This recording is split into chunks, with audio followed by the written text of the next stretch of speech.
Bismillahirrahmanirrahim. Assalamualaikum warahmatullahi wabarakatuh. Innal hamdalillah nahmaduhu wa nasta'inuhu wa nastaghfiruh wa na'udzu billahi min shururi anfusina wa min sayyiati a'malina. May yahdihillahu fala mudilla lahu wa may yudlil fala hadiya lahu. Asyhadu an la ilaha illallah wahdahu la syarika lah wa asyhadu anna Muhammadan abduhu wa rasuluh. Allahumma salli ala Muhammad wa ala alihi wa ashabihi wa man tabi'ahum bi ihsanin ila yaumiddin. Hadirin yang dimuliakan Allah Subhanahu wa taala, kita sampai pada bab yang ketiga dari penjelasan daripada berinteraksi dengan Al-Qur'an. Wa an Aisyah radhiyallahu anha qalat, dari ibunda Aisyah semoga ridha Allah atasnya, beliau telah berkata, amarona Rasulullah sallallahu alaihi wasallam, Rasulullah SAW memerintahkan kepada kita an nunazzilan nasa, agar supaya kita mendudukkan manusia manazilahum, pada kedudukan mereka. Rawahu Abu Dawud, meriwayatkannya Imam Abu Dawud fi sunanihi, di dalam kitab sunannya, wal Bazar, dan Imam Al-Bazar fi musnadihi, di dalam kitab musnadnya. Qala al-Hakim, telah berkata Imam Hakim Abu Abdullah fi ulumil hadis, di dalam kitabnya ulumil hadis, huwa hadisun sahih, ini adalah hadis yang sahih.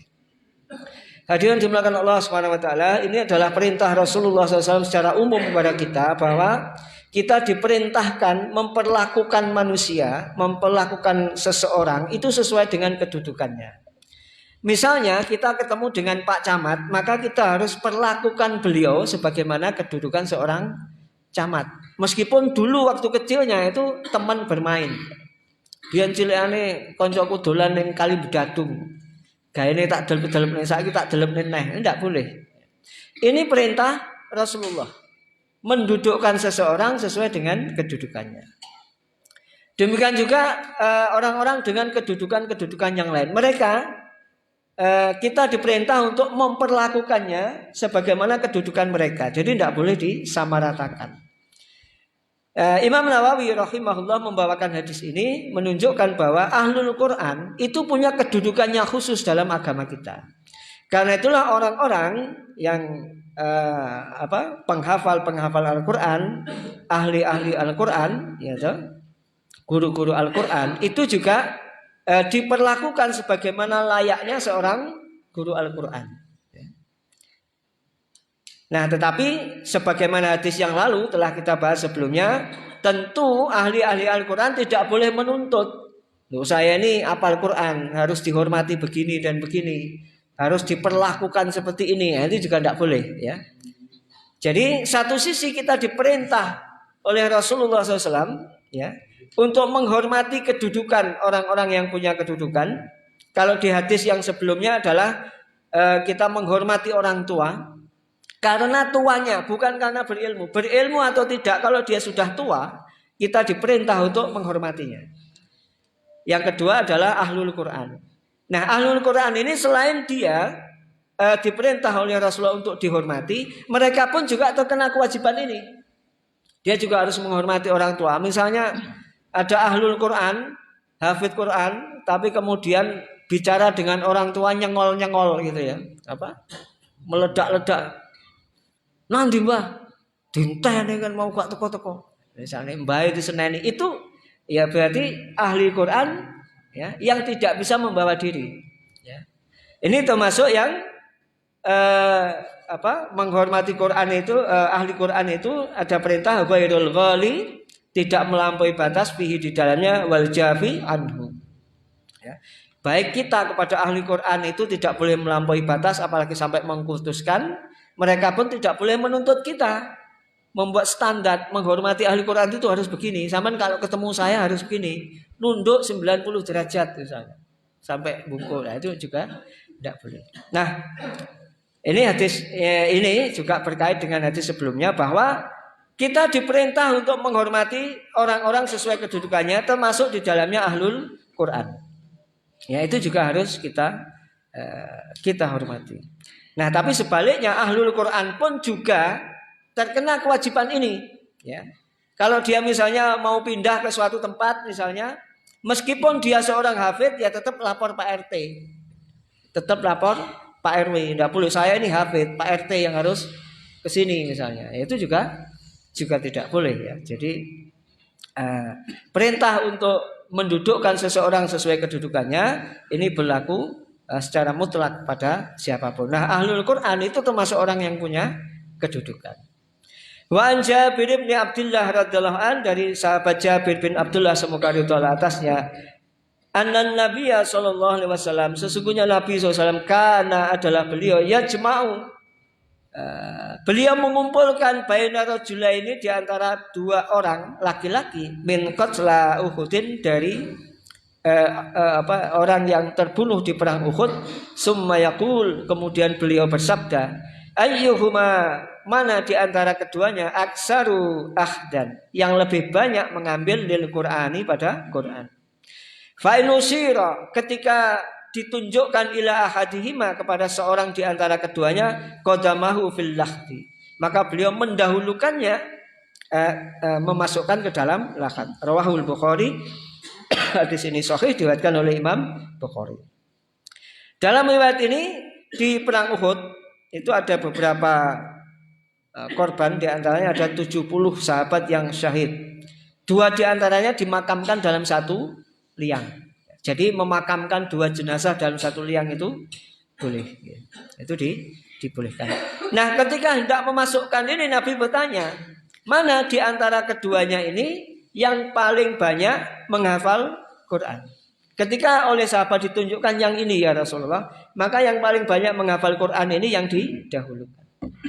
Artinya kita mendahulukan orang-orang yang ahlul Quran itu boleh dalam beberapa hal yang tidak mengganggu hak orang lain. Ya, kalau misalnya antrian itu, karena antri ini kalau misalnya ahlul Quran, di belakang itu ada hafid didahulukan, ya, ini kan mengganggu yang lain, ya tentu tidak boleh. Tapi kalau pada hal-hal yang tidak mengganggu kepentingan orang lain, maka mendahulukan ahlul Quran, ya termasuk kalau dikaitkan dengan hadis sebelumnya, ya mendahulukan orang tua, mendahulukan orang yang punya kedudukan dan seterusnya, itu boleh sepanjang tidak mengganggu hak orang lain. Ya. Jadi hafid Quran untuk hal-hal tertentu boleh didahulukan sepanjang tidak mengganggu hak orang lain. Wa an Abi Hurairah radhiyallahu an, dan dari sahabat Abu Hurairah semoga ridha Allah atas, yang anin Nabi sallallahu alaihi wasallam, dari Nabi sallallahu alaihi wasallam, innallaha ta'ala, sesungguhnya Allah yang maha mulia, qala, telah berfirman, man adza, barang siapa yang menyakiti li, bagiku, waliyan, wali, faqad, maka sungguh, azantuhu bil harb, aku mengumumkan kepada dia dengan perang. Rawahul Bukhari. Hadis ini sahih, diriwayatkan oleh Imam Bukhari. Hadirin dimulakan Allah Subhanahu wa taala, barang siapa yang, ya, ini hadisnya hadis qudsi, jadi ini adalah firman Allah, tetapi tidak tidak diikutkan di dalam Al-Qur'an, ya. Jadi firman Allah yang tidak diikutkan dalam Al-Qur'an, ini hadis qudsi. Barang siapa yang menyakiti waliku, kata Allah, maka sungguh aku mengumumkan perang dengan dia. Hadirin dimulakan Allah Subhanahu wa taala, maka hadis ini dicantumkan di sini oleh Imam Nawawi, karena Imam Nawawi memasukkan ahlul Quran itu sebagai wali Allah. Tapi secara umum yang disebut wali Allah itu sebagaimana yang ada di dalam surat Yunus, ya, ayat 62 sampai 64, itu wali Allah, ya. Surat Yunus ayat 62 sampai 64. Ala, ingatlah, inna auliya Allahi, sesungguhnya wali-wali Allah itu la khaufun, tidak ada ketakutan, alaihim, atas mereka, walahum, dan tidaklah mereka yahzanun, mereka bersedih hati. Siapa mereka? Alladzina amanu, orang-orang yang mereka telah beriman, wa kanu, dan adalah mereka itu yattaqun, senantiasa bertakwa. Lahum, bagi mereka, al-busra, kabar gembira, fil hayati dunya, dalam kehidupan dunia, wa fil akhirah, dan dalam kehidupan akhirat. La tabdila li kalimatillah. Tidak ada perubahan dalam kalimat-kalimat Allah. Zalika, yang demikian itu huwa, dia al-fawzul azim, kemenangan yang agung. Jadi berdasarkan surat Yunus ayat 62 sampai dengan 64, wali Allah itu sesungguhnya adalah orang-orang yang mereka telah bertakwa dan senantiasa telah beriman dan senantiasa bertakwa kepada Allah. Itu digolongkan wali Allah. Ya, mudah-mudahan kita semua digolongkan sebagai wali Allah. Ya. Jadi tidak ada yang aneh-aneh, Pak. Ya, kalau dijelaskan wali Allah itu yang punya keanehan. Misalnya, kemana Pak Wito subuh ini kok tidak ada? Oh, Pak Wito sekarang tidak subuhan di Al-Ikhwan, di mana? Di Mekah subuhannya. Pak Wito sudah jadi wali sekarang ini. Jadi kalau subuhan tidak di Al-Ikhwan tapi di Mekah. Kita berangkat ke Al-Ikhwan, Pak Suwito berangkat ke Mekah. Nanti kita pulang, Pak Suwito juga sudah sampai. Ya, bukan itu. Sekarang di sana masih belum subuh. Jadi kalau berangkat ke sana, di sana belum subuh, saya tengah malam di sana. Ya, masih jam 1. Jadi begitu kita pulang, kalau Pak Wito sudah nyampe lagi dari Mekah, kemudian ngomong saya sudah sholat subuh, berarti subuh jam 1 gitu ya. Jadi wali Allah itu bukan orang yang aneh-aneh begitu. Ya, bukan yang aneh-aneh. Tapi definisi yang akurat tentang wali Allah itu ya ini surat Yunus ayat 62 sampai 64. Ini definisi wali Allah yang akurat. Atau misalnya Pak Wito kalau sholat duhur kok gak kelihatan kemana ya? Pak Wito itu sholat duhurnya sekarang itu tidak di masjid, di mana? Di Wuwungan. Ada cerita orang sholatnya di Wuwungan. Bukan itu. Jadi wali Allah itu ya orang yang telah beriman kepada Allah Subhanahu Wa Taala dan mereka senantiasa bertakwa kepada Allah. Nah, mereka lah wali Allah. Nah, orang yang menyakiti wali Allah itu diancam dengan perang oleh Allah Subhanahu Wa Taala. Diancam perang oleh Allah Subhanahu Wa Taala. Wasabata fi sahihain, dan telah tetap di dalam dua kitab sahih, yakni Sahih Bukhari dan Muslim, anhu darinya, yakni dari Abu Hurairah radhiyallahu anhu qala, sesungguhnya beliau telah bersabda, man barang siapa yang sholat, dia telah sholat subuh, fahuwa fi zimmatillahi ta'ala, maka dia itu berada di dalam jaminan Allah yang maha mulia. Fala yatlubannakumullah, maka jangan sampai Allah menuntut kalian bisyai'in dengan sesuatu min zimmatihi, dari jaminannya. Jadi siapa-siapa yang telah melaksanakan sholat subuh berjamaah seperti kita dengan niat semata-mata karena Allah, kita ini sudah berada di dalam jaminan Allah. Dan karena itu Rasulullah mengingatkan jangan sampai ada orang yang dituntut oleh Allah ya dengan jaminannya karena mengganggu jaminannya. Maka mengganggu orang yang sudah sholat subuh itu diancam oleh Allah. Diancam oleh Allah. Nah, ahlul Quran itu dimasukkan ke sini karena kalau ahlul Quran yang benar mesti sholat subuh gak telat. Hafid Quran kok bangkong ya. Nah, ini patut dipertanyakan nih, hafid itu bangkong kapan lek murojaah ya.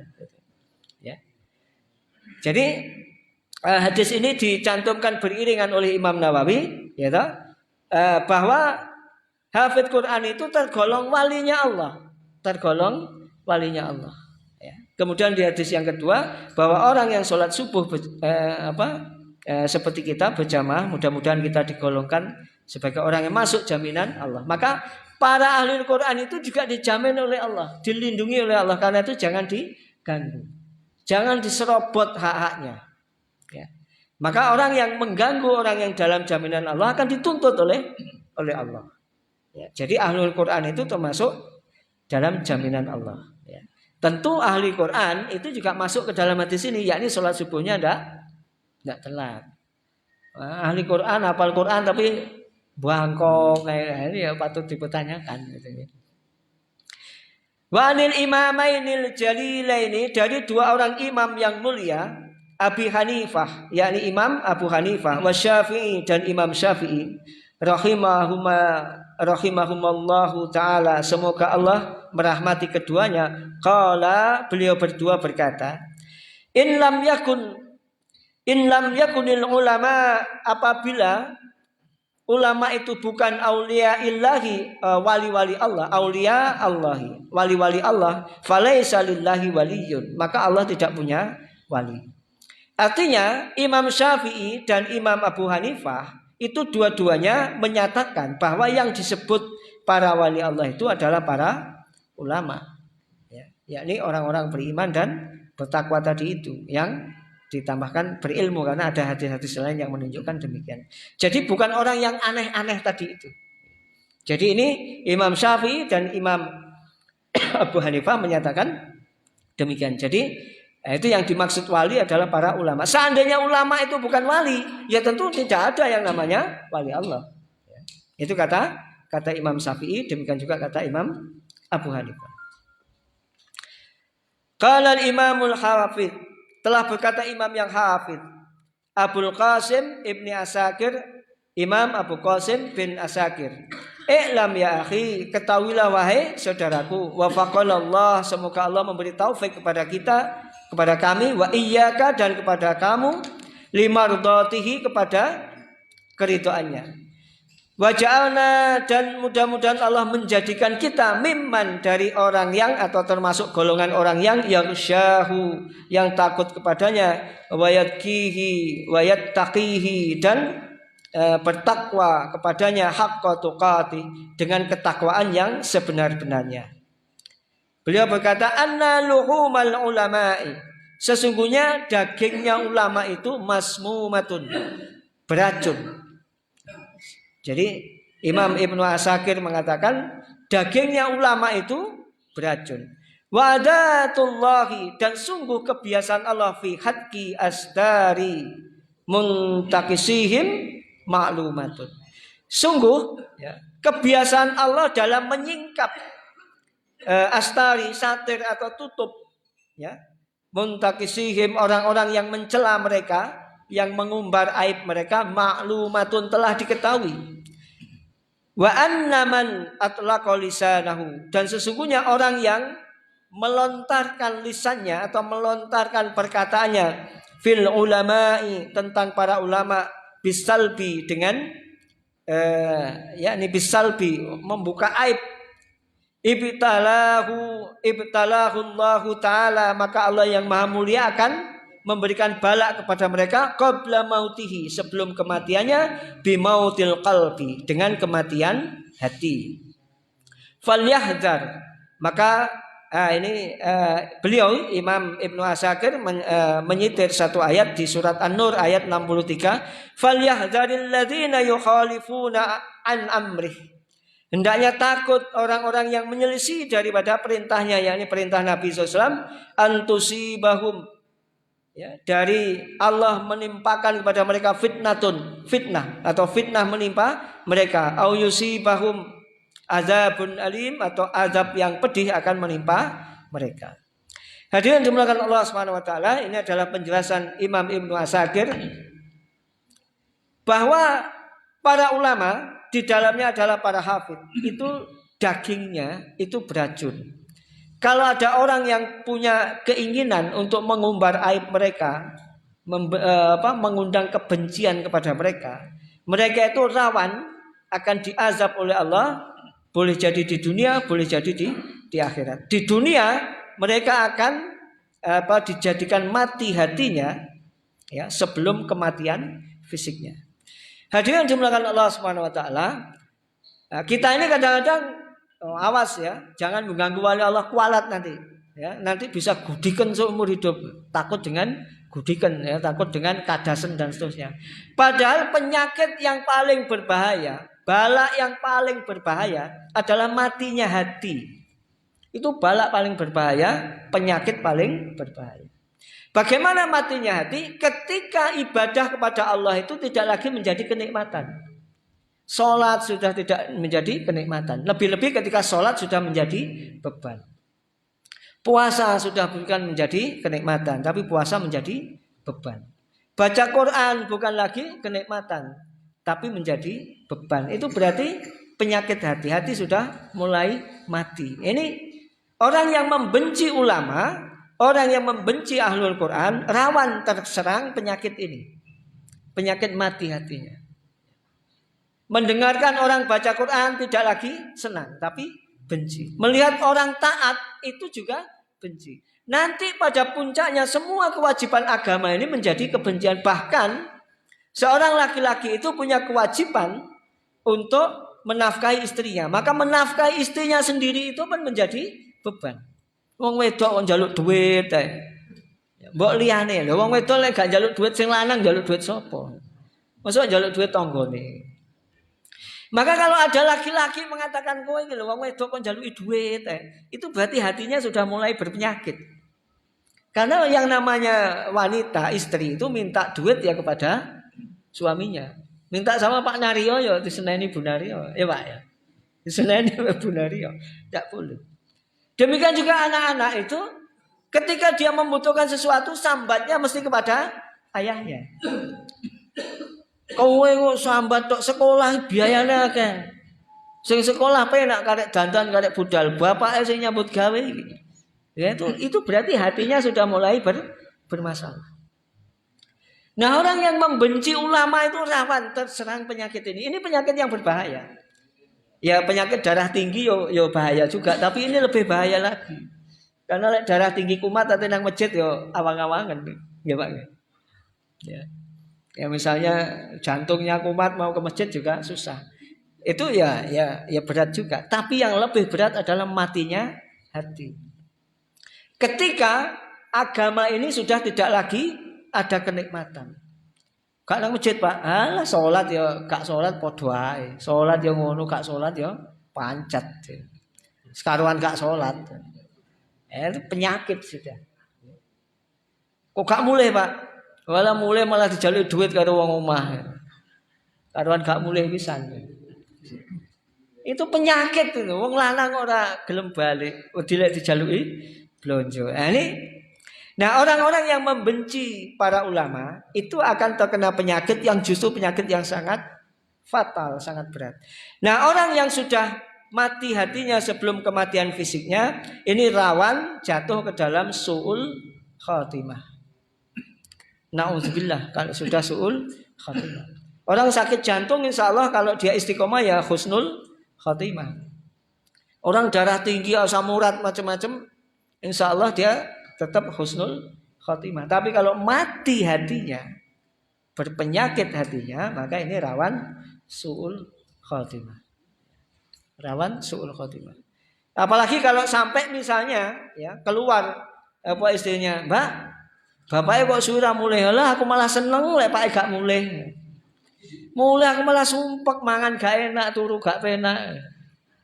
Nah itu ya, berarti ada masalah ya pada suami. Nah orang-orang yang membenci para ulama, mencaci maki para ulama, membuka aib para ulama dalam rangka untuk menjatuhkan wibawa para ulama, ya bisa terjangkit penyakit itu walaupun dia berilmu, walaupun dia berilmu. Lama-lama dia tidak hanya benci dengan ulama itu, tapi benci dengan teman-teman dari ulama itu. Lama-lama benci dengan amal-amal soleh. Akhirnya benci dengan kewajiban kepada agama ini. Nah, kalau sudah demikian, maka inilah kematian hati sebelum kematian fisiknya. Sehingga agama ini ya menjadi masalah bagi dia. Ketemu orang soleh masalah. Keweting anak wong nanti Pak pengajian bayu. Hatinya ini gondok kalau ada orang kelihatan mau pengajian. Keweting. Di sisi lain ketika ada teman yang ngajak untuk berbuat maksiat, berbuat kemungkaran justru senang. Ini penyakit hati. Jadi yang dimulakan Allah Subhanahu wa taala, ini adalah akhir daripada bab 3 yang diberikan judul oleh Imam Nawawi fi ikrami ahlil Quran wa nahyi an idzaihim. Yakni bab tentang memuliakan ahli Quran dan larangan untuk menyakiti mereka. Wallahu a'lam bishawab, dan insyaallah minggu depan kita sampai pada bab yang keempat yakni adab dalam belajar dan mengajarkan Quran. Oke, segera itu yang bisa saya sampaikan, mudah-mudahan bermanfaat. Mungkin saya kembalikan ke pembawa acara. Jadi dari jamaah Ustaz kita lanjutkan dengan tanya jawab. Yang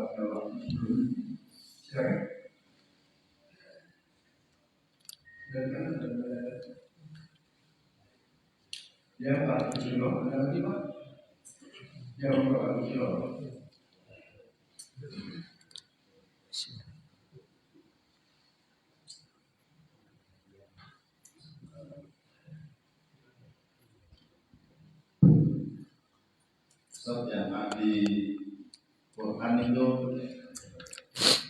dalam yang itu yang banyak awalnya ya imam. Nah, kalau misalnya yang memang ada keterbatasan untuk habis sudah belajar menghafal tapi tidak apa-apa. Sudah belajar ngaji tapi tidak banyak-banyak tetap ngaji mau. Itu masuk ke mana? Masuk ke ahli Quran apa? Masuk ke tapi dia memang betul-betul kepengen bisa. Makanya kata saja itu.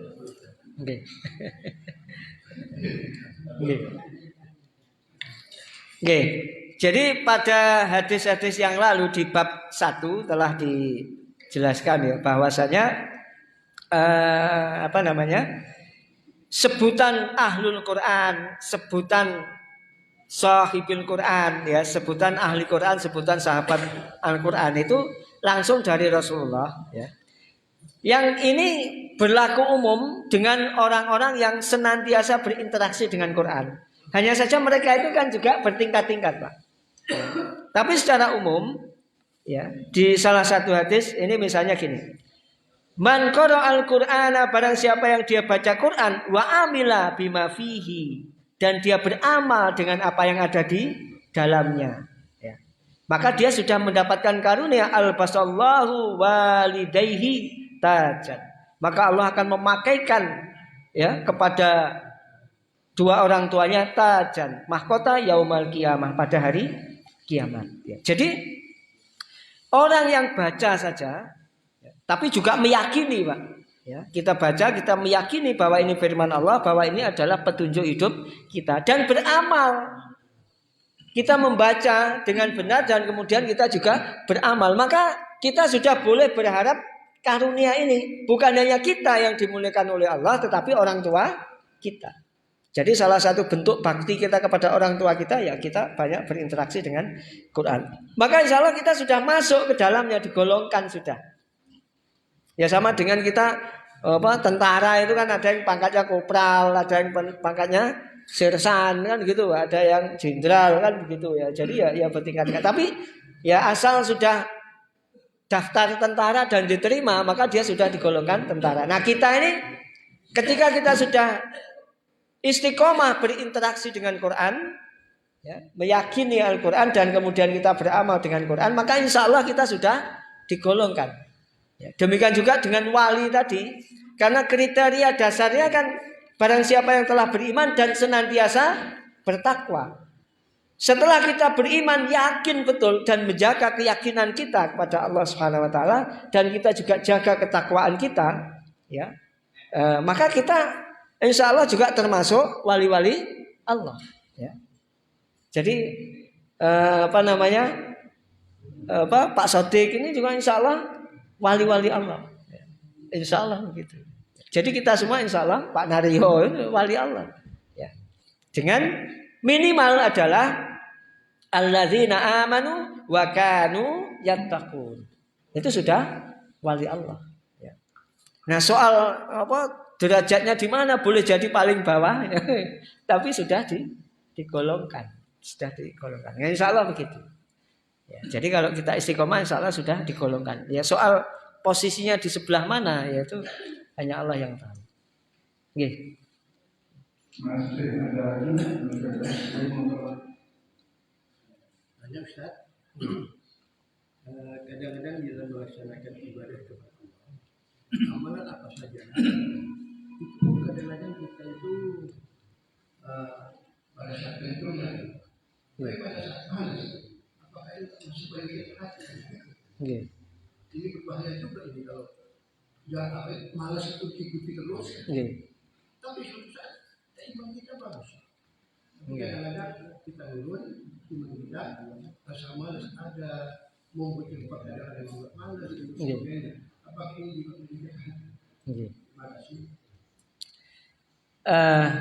Jadi betul Pak, malas itu termasuk salah satu daripada penyakit hati. Karena itu Rasulullah itu ngajari kita, Allahumma inni a'udzubika minal kasal. Wahai Allah, aku berlindung kepadamu dari malas. Ini Rasulullah yang ngajari Pak. Kita ini diperintah oleh Rasulullah, dicontohkan oleh Rasulullah untuk berdoa. Salah satunya berdoa dari sifat malas. Wasu'il kibar, termasuk jeleknya menjadi orang tua. Ya, jadi menjadi orang tua itu punya banyak keutamaan Pak.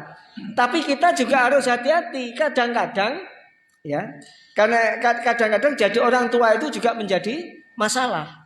Karena itu kita diajari oleh Nabi juga berdoa, Allahumma inni a'udzubika minal kasali wasu'il kibar.